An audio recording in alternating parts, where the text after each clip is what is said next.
So from there, take us to where you were when you're like, okay, I think I got this dialed in. I think we're ready to open our first restaurant. Take us at that point and how you started living intentionally from there on. Okay, so it's time to open the first restaurant. I started looking for spaces. In the beginning, I was open-minded about what kind of space, but after looking at lots of spaces, I'm like, well, for our budget, it's going to be a secondhand restaurant space, and we're going to try to keep it as cosmetic only as possible. So, like, I don't want to move a wall. I don't want to touch electrical. I don't want to, like, we're not moving the toilet. We're painting.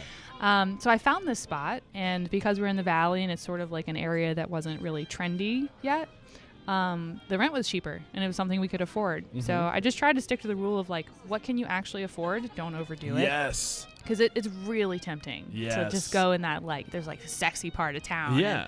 And, we'd be so busy if we were there. But we opened here in the armpit of the shopping center and we were just fine. You know, if it's good, people will come. Yeah. So do you mind sharing some numbers with us? Like what was your rent back a few years ago? Rent was, it was a base of about $32.50 or something like that. Okay. Which, you know, if you're in LA, you're like, whoa. It's pretty good. You know, other places people are like, that's high. But here, $3,200 is like unheard of. Yeah. It was about between 900 square feet and 1,000 square feet. Okay. And how much money were you projecting you would need to get this thing off the ground? What was your budget? Well, so I'm tough with one number, so I was looking at a range of $40,000 to $55,000 to get it open. Which is so low in LA. Yeah, holy cow! It's low, but for me, it felt like, oh, this is reasonable. Yeah. How many square feet was that? 3,200.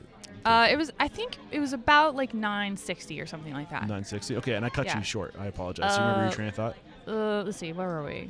We were talking about the cost being low of the space. Yeah, I think that costs get inflated a lot of times for new restaurants because there's this big giant team of people that create something together, and so there's just it's a heavier organization. Yeah, people are expensive. Yeah, and I know looking back, I sort of wish that I would have had somebody, just because being an entrepreneur can be lonely in and of itself. Yeah, it's lonely at the top.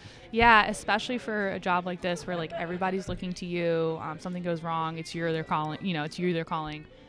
So having a partner would have been nice, but the benefit I got was we were very lean in the beginning. Yeah, you know? I think that's a really important thing to keep in mind. I think when, for some reason, when we dream up our restaurant, we have this vision of what we want it to be, and we think that we need to go for that vision on day one.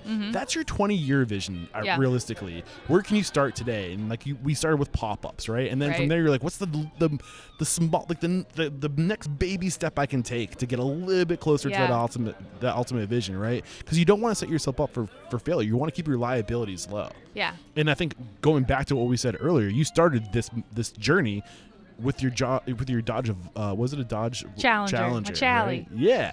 So like the benefits of keeping your liabilities low makes it so much easier to be successful in this industry. Yeah, exactly.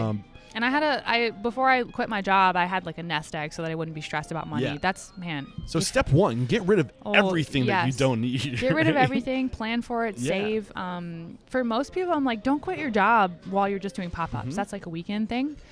Sometimes, you know, I try to like be helpful where I can. So if someone comes to me with questions, I always want to answer. Yeah. And sometimes people show me their plan, and their plan is to quit their job tomorrow. Yeah. You somehow find $300,000 to open up a restaurant and then open it up. And I'm like, that's not a plan. That's disaster. You know, you got to enter a little more. You got to enter slowly if you aren't in this world already. So you said $40,000 to $55,000 is what you were thinking that was going to take. And did you go over that budget? No, I wound up spending about $35,000. Okay, which wow. I know. Even now, I'm like, I don't know. I did a lot of stuff myself. Jess did a lot. We painted everything ourselves. I mean, you went into a turnkey situation. It was a pre-existing restaurant, right? Sort of. It was an Armenian deli, I think. Okay. Was what it was. Or they had like I don't remember exactly. They sold like Russian meats or something. It was something ironic. So did they have the equipment that you needed to execute what you wanted to do?